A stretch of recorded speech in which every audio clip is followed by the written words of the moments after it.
So what are the requirements to enter Costa Rica? And what about the COVID mandates? What about that travel insurance and the health pass that you got to fill out 72 hours before coming? And do we still have to wear the mask? And a strange twist here. What happens if you're coming to Costa Rica and the immigration official only gives you 14 days when you wanted to be here for 90 days? Well, we're going to find out all that and more on today's Costa Rica News Daily segment. But first, I want to tell you all about a free Costa Rican vacation I'm giving away. I am giving away a 3-day Costa Rican adventure just for watching videos on my channel and learning about Costa Rica and the off-grid homestead. Subscribe now, hit that notification bell so you don't miss out, and watch till the end and I'll explain how you can qualify to win. All right, that's going to be an awesome vacation and I hope you win. And when you do, while you're here, if you want to spend the day out here at the Off-Grid Homestead, well, you're more than welcome to come out, spend the day with me. Hey, maybe we'll go out, hike, and see some of the awesome waterfalls that are out here at this place. But let's get back to the entry requirements for Costa Rica.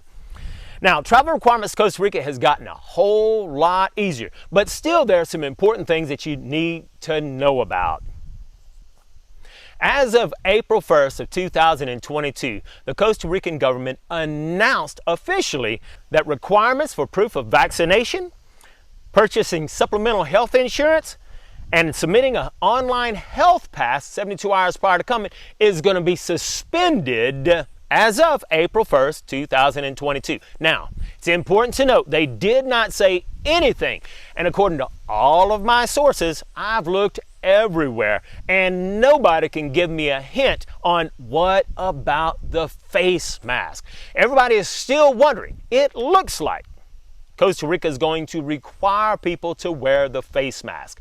Now, I've always said that Costa Rica always follows the United States. Now, I just came back from the United States, had a great time, was there for a month, and hardly anybody is wearing a mask in the United States. And Costa Rica is going to see that everything is okay.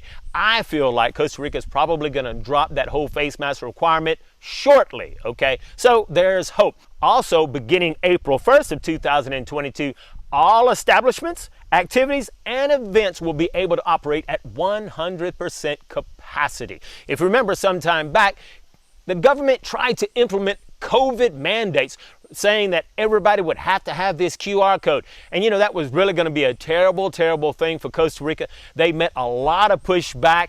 The courts made the COVID mandates come to a screeching halt simply because, hey, look, the tourism in Costa Rica was dying. A lot of the locals really rely on tourism heavily for their livelihoods. And while some people wanted COVID mandates, not in Costa Rica, I don't think anybody wanted COVID mandates in Costa Rica. But while a lot of travelers and tourists wanted COVID mandates, and I can understand the perspective, they didn't understand how bad that was going to hurt the locals, because most of the people in Costa Rica are poor and they needed the tourism. So by the courts halting all of that, it really boosted tourism. And right now, whenever I came back, I think the line to go through the airport for customs was at least an hour or 2 hours long. So tourism in Costa Rica has picked up a lot. Now, is it back to normal? I don't think so, but it has picked up a lot. It looks like everything is going back to pre-COVID days, and it's going to be awesome. Now, let's go back and take a look at some of those actual requirements. Obviously, Costa Rica is still suggesting, hey, it's a good idea to have travel insurance. Well, that's always been a good idea. You know, in most places when you come to Costa Rica, you're not going to have a problem drinking the water, but there are a few places. So if you drink the water and get sick, having travel insurance would take care of that, okay? Now, for someone like me, I'm extraordinarily healthy. I hardly ever get sick, but I eat healthy, I exercise regularly, and so I would never buy that. Now, let's take a look at those current requirements to enter in Costa Rica, because it has gotten really, really easy. You know, right now, the most important thing is, of course, you have to have a valid passport and you have to have proof of exit or onward travel. Now, a lot of places would tell you, you gotta have a plane ticket. Well, no, you don't, okay? What does the law actually say? Well, the law says that you have to have one of the following approved commercial transport. That means you gotta have a pre-purchased bus ticket that leaves the country, or a pre-purchased flight ticket that leaves the country, or proof that you're a passenger on a cruise ship within the 90 days of your stay in Costa Rica. Now, inside the members area, I'm going to tell you a little secret where you don't have to have either of those. Matter of fact, for just a few bucks, under 10 bucks, there's something you can get which will qualify you for proof of onward travel. That's what I did. I think I spent $6 whenever I came back to Costa Rica. I showed them that and I was in with no problem, okay? So I highly suggest joining the members area, because inside the members area you're going to find out lots of tips just like that that's going to save you hundreds upon thousands of dollars. And you'll get to meet other expats that are already here in Costa Rica, other people who are wanting to come to Costa Rica. So it's a fun community where you can meet other people. And most importantly, if you have any kind of question, well, look, man, I'm Johnny on the spot. If you got a question, you ask it and I'm there to answer that question. And there's lots of other people that are answering that question as well. So it's a fun community. And what's important is inside that community, I can create videos and I can answer questions and talk about things where I'm not censored. You see, on YouTube, there's still censorship going on. There's things that Costa Rica does not want me to talk about. There's things that if I talk about it, YouTube will demonetize that video. But hey, I'm not censored in any way inside the community, and the community is a fun place. And the more people we have in there, the more activity and the more valuable it's going to get for everyone. So I consider checking that out. There's a link in the description below. Back to our travel requirements. Not only do you have to have that valid passport and onward travel, but you want to keep in mind that sometimes, it doesn't happen often, it usually happens only at the land borders, but sometimes the immigration official can request to see if you're solvent. In other words, can you afford to stay in Costa Rica? In order to show proof of solvency, you have to show $500 in cash or show a bank statement that shows that you have that money in your account, okay? That doesn't happen often, but it almost happens every time I stamp out when I'm doing my passport run at the border.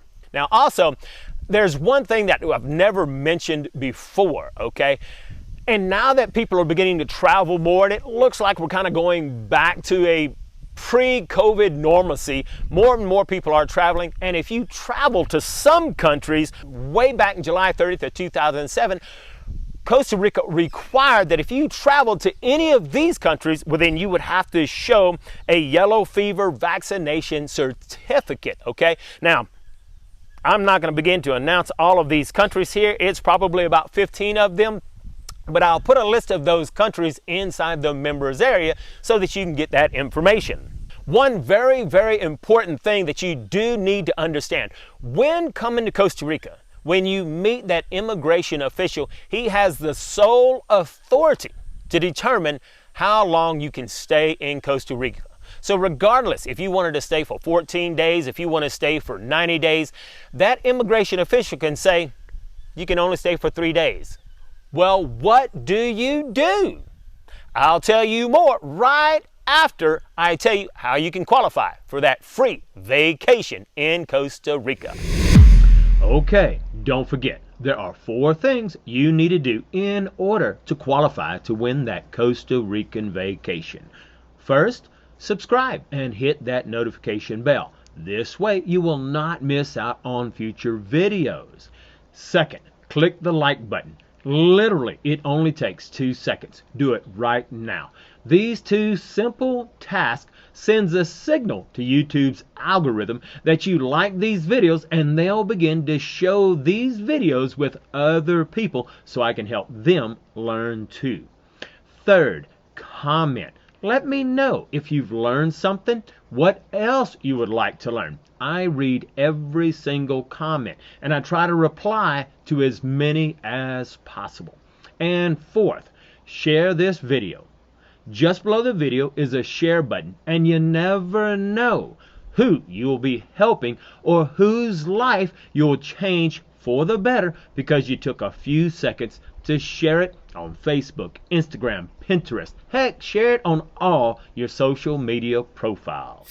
All right, so if that happens to you, where that Costa Rican immigration officer does not give you the number of days you want, you do have some recourse. You'll have to contact the Director of General for Migrations.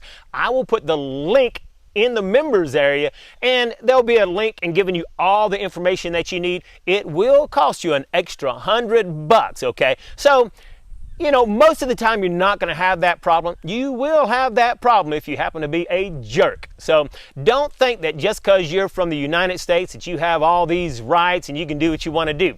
Hey, in Costa Rica, the people are super, super nice. You know, they don't like confrontation. And if you're going to be a jerk, well, you get to pay extra. However, maybe you were nice and maybe the immigration official just woke up on the wrong side of the bed. So you do have recourse and you can get an extension. If he only gave you 3 days or 14 days and you wanted 90 days, you can get an extension for the additional days up to 90 days. However, if you did get that 90 days and you're saying, well, hey, this is neat, I'll get an extension. You cannot get an extension past 90 days. At 90 days, you will have to leave the country. And there's several things you can do to leave the country. You can go on a passport run like I have to do every 90 days, which means going to the border. That means going to either Nicaragua or going to Panama. It's really not that difficult, but you can go down there and stamp out, stay out for a few hours and come back, okay? So there are things that you can do. It doesn't mean that you have to fly out of the country. All right, so that's everything that you need to know on what are the requirements to enter Costa Rica. Hey, traveling to Costa Rica has gotten a lot easier. Costa Rica is really super nice and it's an awesome place to be. So make sure that you subscribe, hit that notification bell.